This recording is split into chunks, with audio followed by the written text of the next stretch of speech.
then why do so many people, or it's pretty much everyone, right, who thinks about, well, what purpose does my life have? Like, what is the purpose of life? That's not really something that only philosophy or philosophers or philosophically minded people ask themselves. I think that this is something that most people say, yes, this is an important question. Oleg said a while back, a good life is having a family that loves you and a good job. Uh-huh, yeah. And so what's wrong about that? Well, it's not a philosophical answer, right? But the point is that, But he thought about it because it was important to him, even though he might not have come up with a philosophical answer. It was important to him, and that was his answer. And it wasn't just like, no, that question doesn't matter to me. No, he had an answer to that question. well, I was thinking more along the lines of that demonstrates the sort of lack of the fact that that question has never really been asked by people, so they just have a platitude. They just take that for granted that, oh, Yeah. that if people are trying to do something, it must be the right thing to do. And if people say these words in TV shows, it must be the right thing to believe. I see that as a sign that the question has not been asked. Oh, okay, yeah. That it's just sort of an unreflective, like, okay, well, this is just, this is obvious because this is just what our culture takes for granted. But okay, but then where does this come from? Where does this cliched answer come from? Well, basically humanism, and that's the emergent religion in the West that's been created by entertainment more than anything else, I think. Yeah, but then where does humanism and entertainment come from? If it's not deeply reflective of the typical human mindset. Well, it is. I mean, in a way, it's reflective of a number of things. One is just people have desires, people, and so the I mean, we could go even to Amendum. Like his core assumptions are basically the core value assumptions of humanism, hedonism and altruism. Why do people believe that hedonism, like pleasure, is good and pain is bad? Well, that's just because that's sort of how your brain works, right? That's how your value judgments are made. They're made by feeling good or bad. So it's a very natural thing to. And you look around and everybody's trying to avoid pain and seek pleasure. So it's just kind of, it's very natural to say, oh, the purpose of life is to have fun. It's to feel good. It's to avoid feeling bad. Well, yeah, but also like pain is going to damage your body, and if the pain is bad enough, then you're going to die.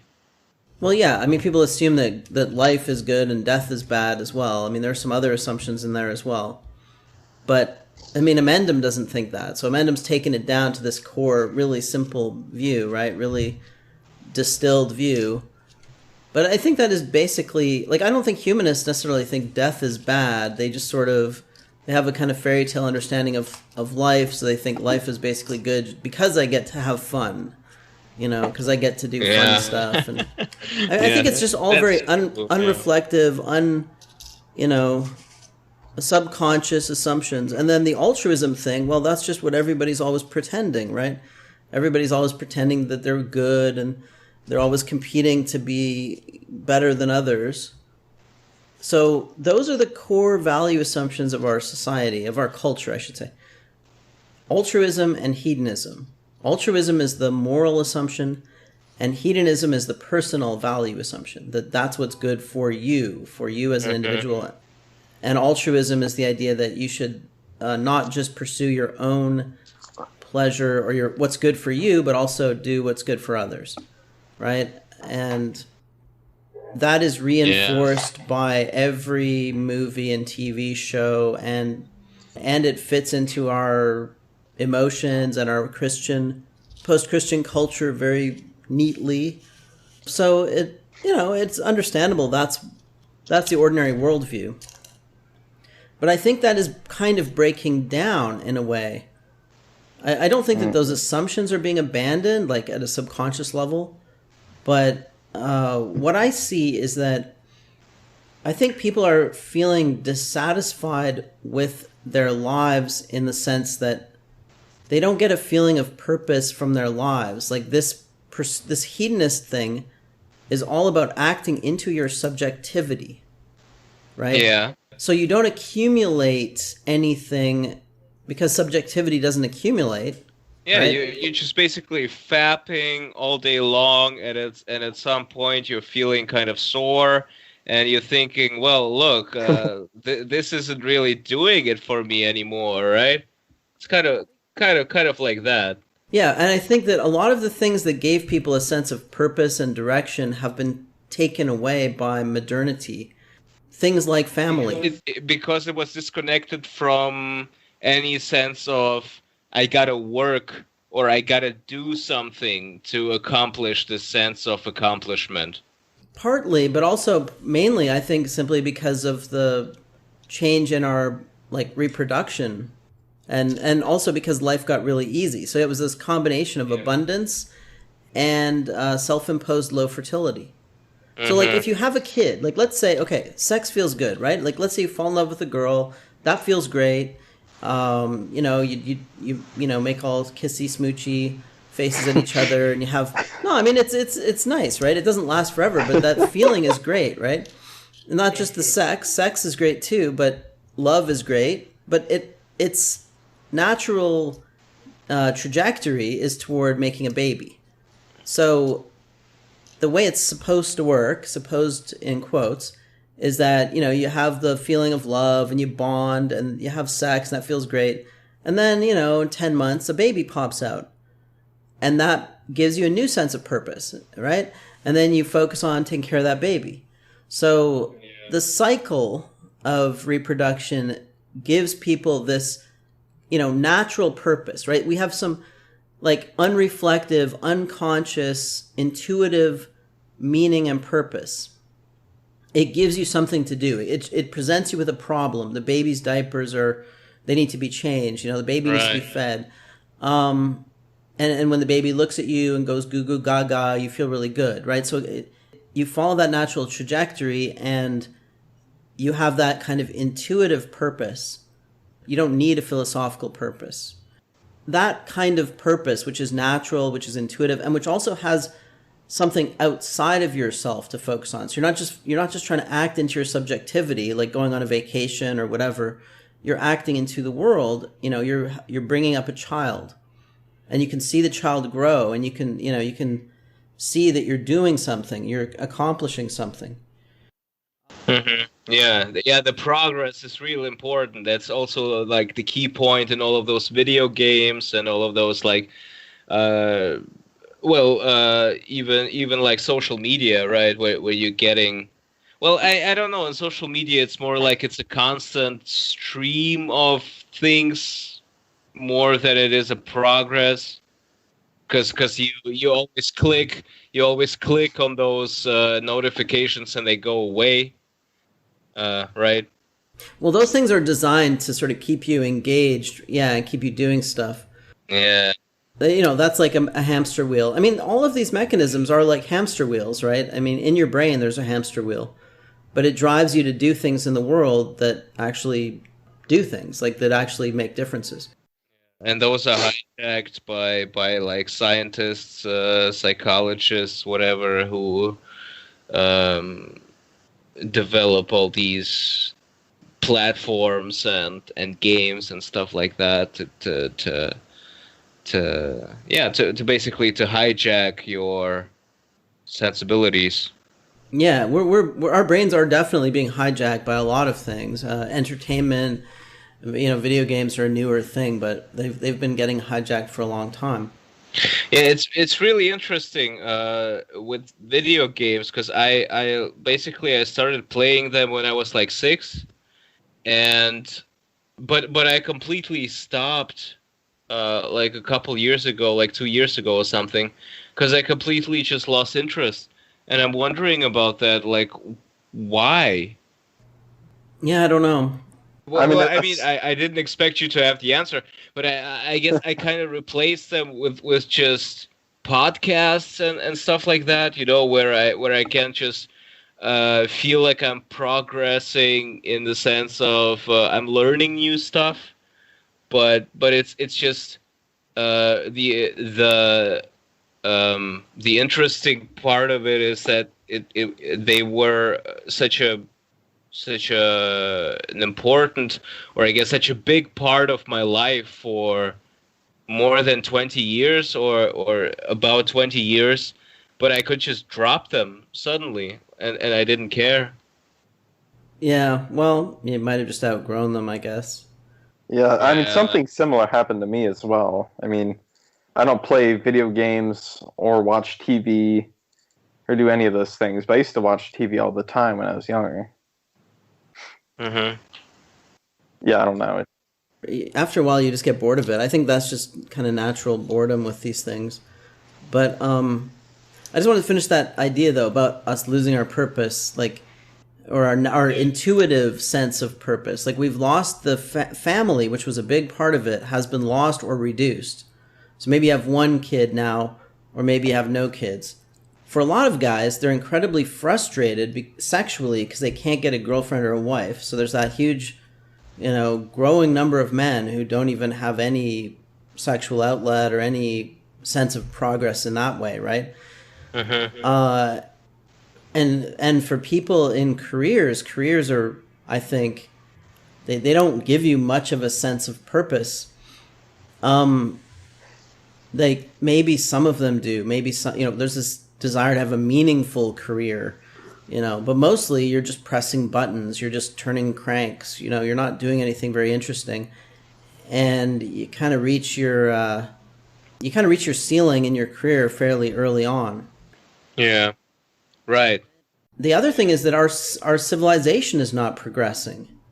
A lot of the things that used to give people a sense of meaning, purpose, have been eliminated. Your connection to your community, that's been sort of fragmented and reduced to just a bunch of economic transactions.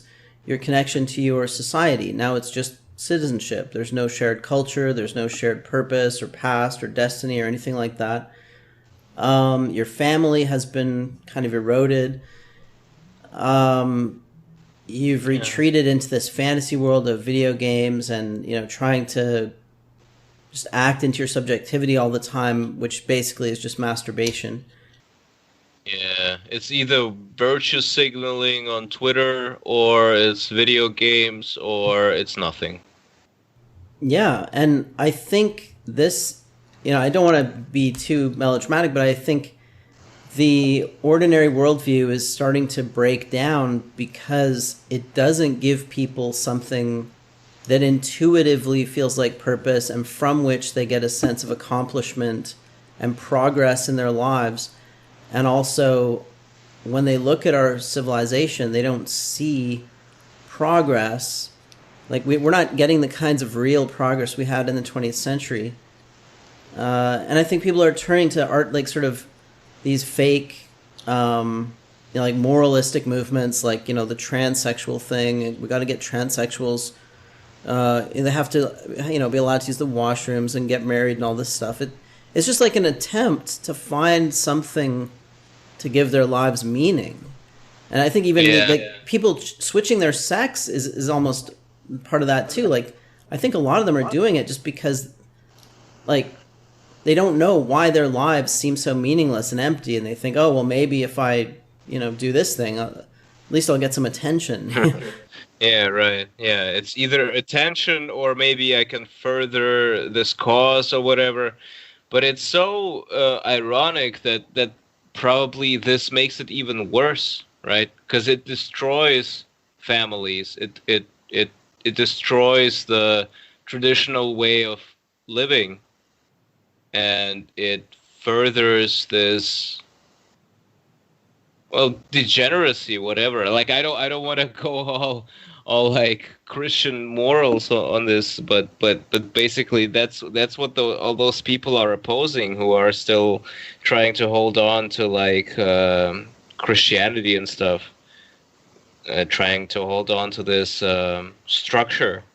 Yeah, and I think it's kind of a losing battle because the structure just Yeah, doesn't work in modernity.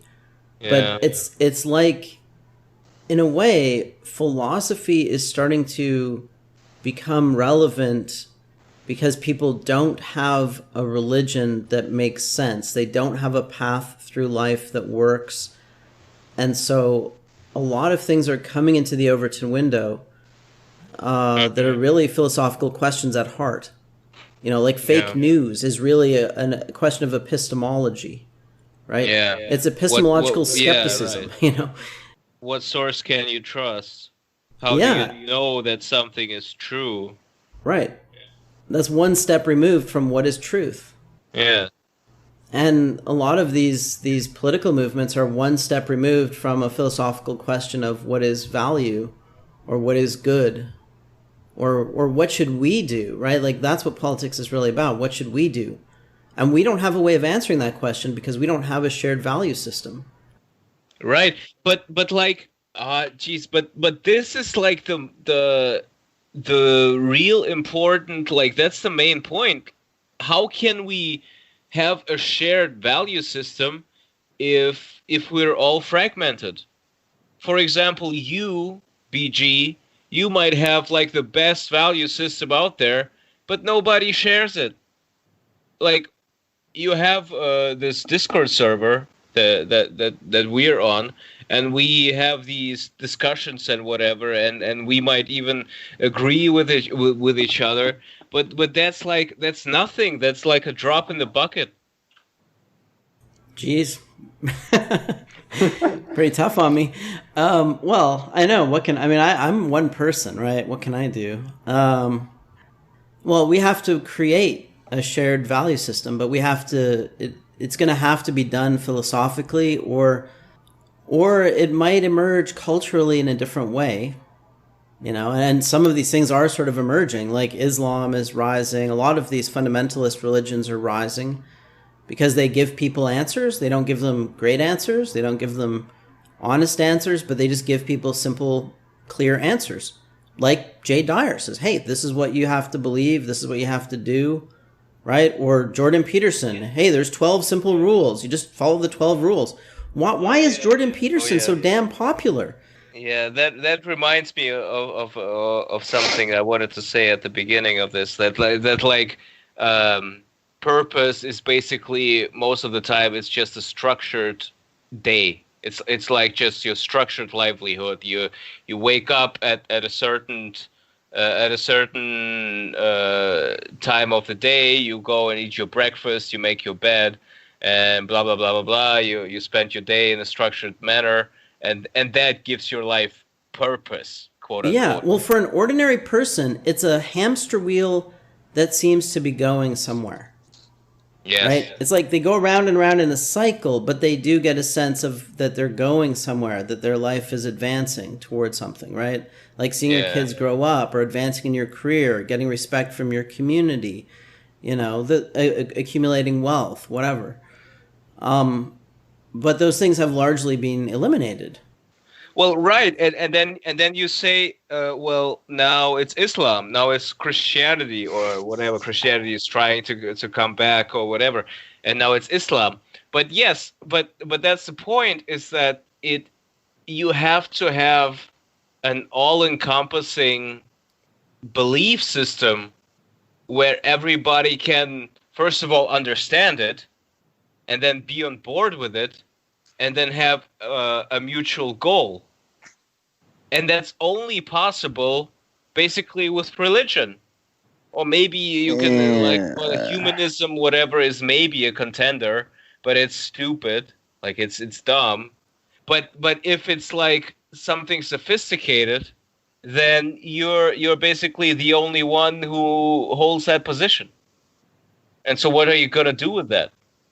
Well, yeah, I'm not claiming that I can, wave a magic wand and give everybody a meaningful existence or something. But I don't think it has to be the kind of system you're talking about necessarily. Like, I think, the Japanese have gone on for many, many hundreds of years without any sort of formal belief system. So it's actually more of a Western thing, a sort of, I hate to say Judeo-Christian. It's like a Judeo-Christian Muslim thing to have to like have this really well-defined belief system that's written down and has, all the answers and stuff. Yeah, but I don't know. Japan is like a really tiny country that might just be like an exception for. Well, China, India, I mean, almost all other places in the world did not have something like the Abrahamic religions. Like, they didn't have that kind of religion. Yeah. I guess the point is, if people intuitively feel like things are going somewhere, then that's enough for them to, like, they're never going to be philosophical about it. And religion is really just a way of keeping them away from the philosophical problems and keeping them focused on just going through that hamster wheel iteration, iteration after iteration. Yeah, but also not everybody is able to have these discussions, these philosophical discussions. Some people just need to be provided with a structured like day, and then you go to church on Sunday and you clean up your room and you tie your shoes and whatever, and then okay, fine, I know what to do. But not everybody can have these discussions about truth and the nature of meaning and purpose, Right. No. I totally agree. I mean, that's what I think I said that just immediately before you said that. Well, yeah, I get it. Yes. Yeah, people need not necessarily a formal religion, but people need, if they see everyone else around them going through the hamster wheel motions and they're going through their hamster wheel and it seems to be going somewhere, and some people are saying, "Oh yeah, don't worry, we're on the right track here." That's all you can really hope for, and you can call that religion. I think religion's a decent word for it. And people need that, yeah. People need some sense of purpose and meaning and all that. Unfortunately, the existing religions don't work because there's no way they can compete with television and internet porn and all that other stuff. And in modernity, they just don't work anyway as a way of life because the problems of modernity cannot be solved in the traditional, with traditional ideas or life ways, right? We have problems that just didn't exist before, right? Like religions evolved in a world where most children died before the age of 15 because they died of disease or war or hunger, and people had 5 or 6 or 7 kids and half of them died or 2/3 of them died. Like that's the world in which religion worked. It doesn't work in this environment. Yeah. It doesn't work psychologically, and it also doesn't work in terms of making a civilization stable or functional. But then that's a really bigger. But maybe Jay Dyer can bring about a new Byzantium. I mean, I know, I'm sure Jay Dyer is really good at what he does, but I don't think it's gonna work. I don't think that sort of thing is gonna work. I don't think either. But like.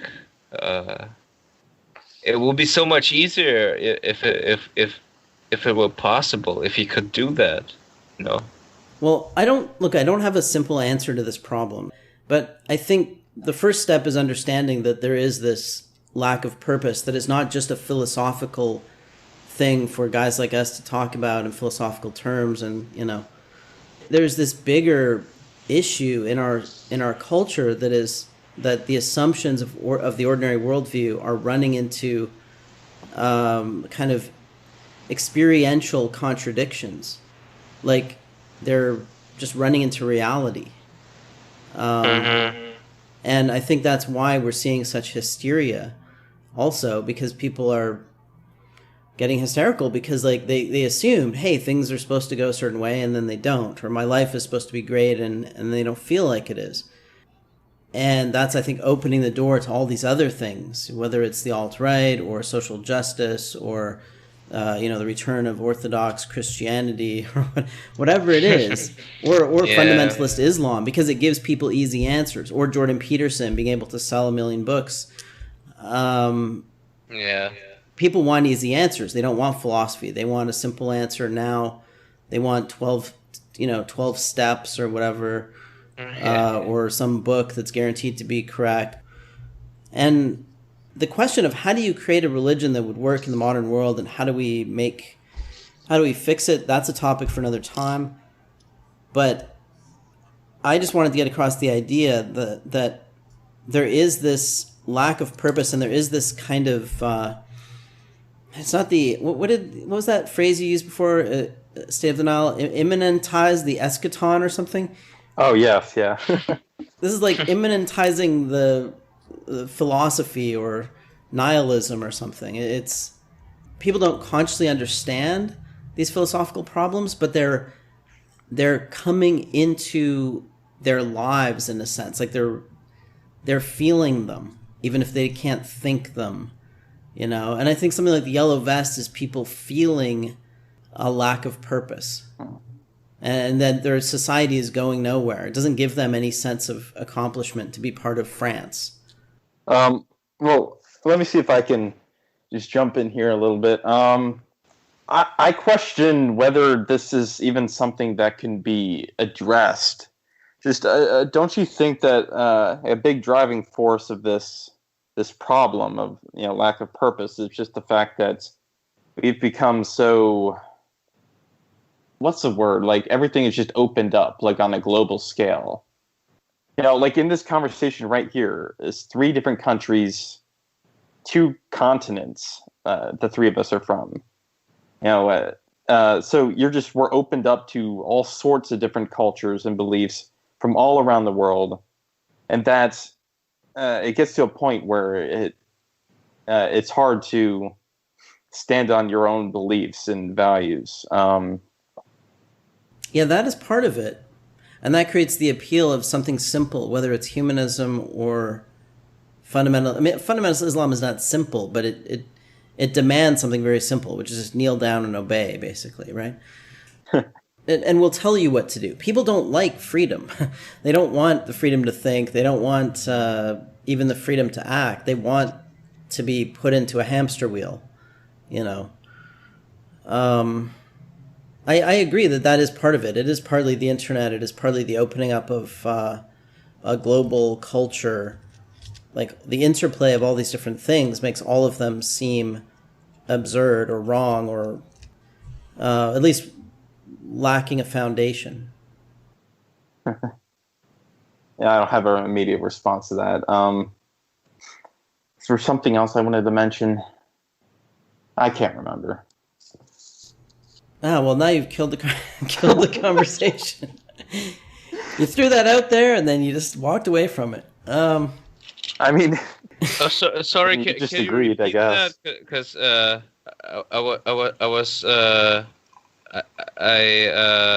went to the bathroom, so I didn't okay, hear the That was last. perfect timing. Yeah, go ahead.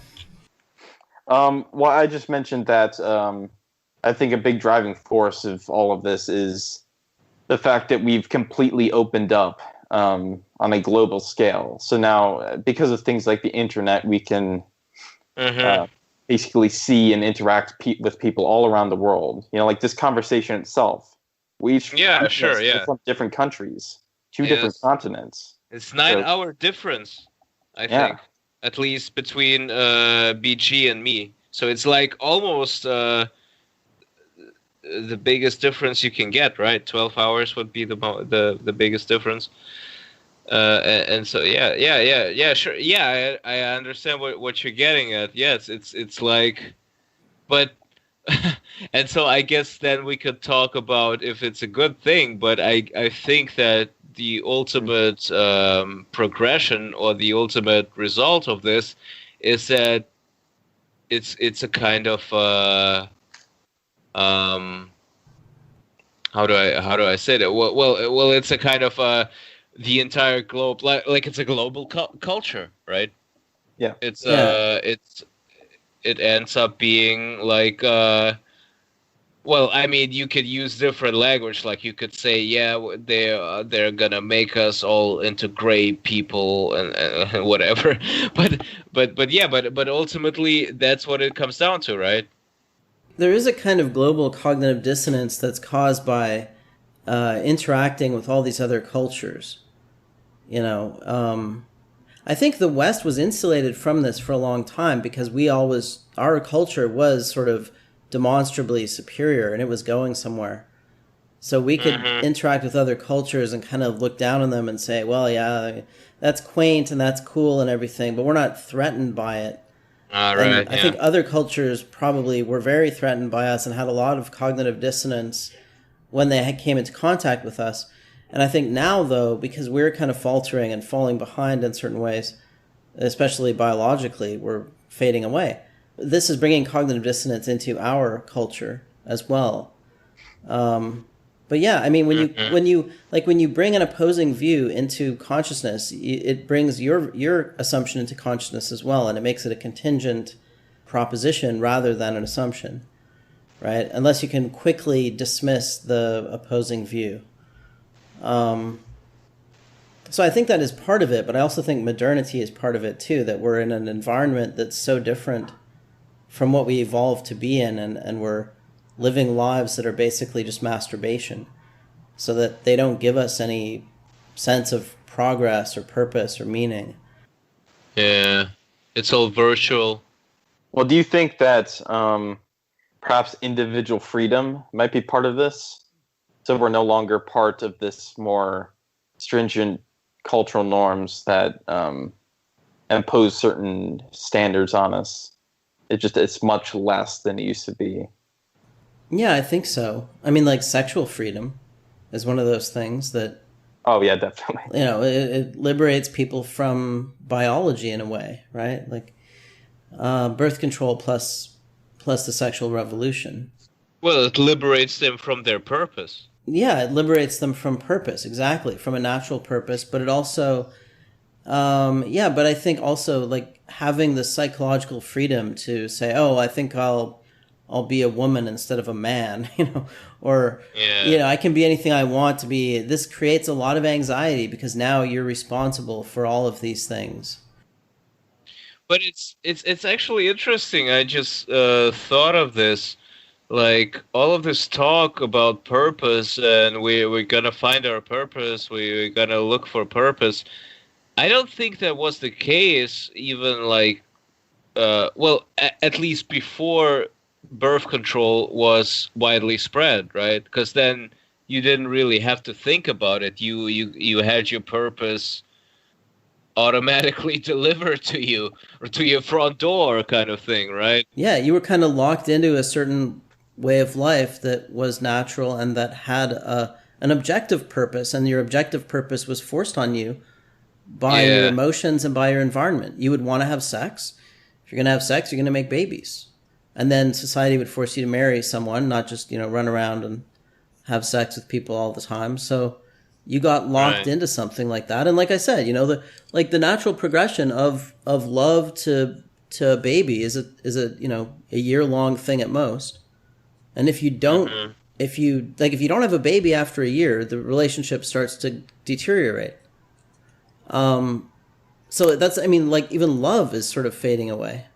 Sex is fading away. People aren't even having that much sex anymore, right? In spite of sexual liberation, Yeah. they're like Japan is an example of that, but we're seeing the same thing here, where people are in a zoo, and when you're in a zoo, you don't feel like you're going anywhere. Yeah, it's really a strange thing. Like people want to be liberated, but they don't realize that this liberty comes at a with a price. Like it's not really it doesn't really liberate you. It just gives you objectives that you aren't used to, that you can't really understand or handle, and then Yeah. you yeah. Well, and also now you become we talked about like kind of self-control, but also for most people, they're not very good at self-control. And so in a way, it hands you over to a worse master, which is yourself. Yeah, Like right. your emotions, your brain might be a worse master than cultural norms and society would have been. For a lot of people, that's the case. And for most people, they just can't think very much. They can't make certain kinds of decisions. They need somebody to tell them what to do. And right now they're getting that from TV, basically, from Hollywood, from advertisements. Yeah. They just hear like certain kinds of slogans and words, like keywords like liberty and choice and stuff, and they automatically think, yeah, that's the best thing that could ever happen to me. More freedom, yay!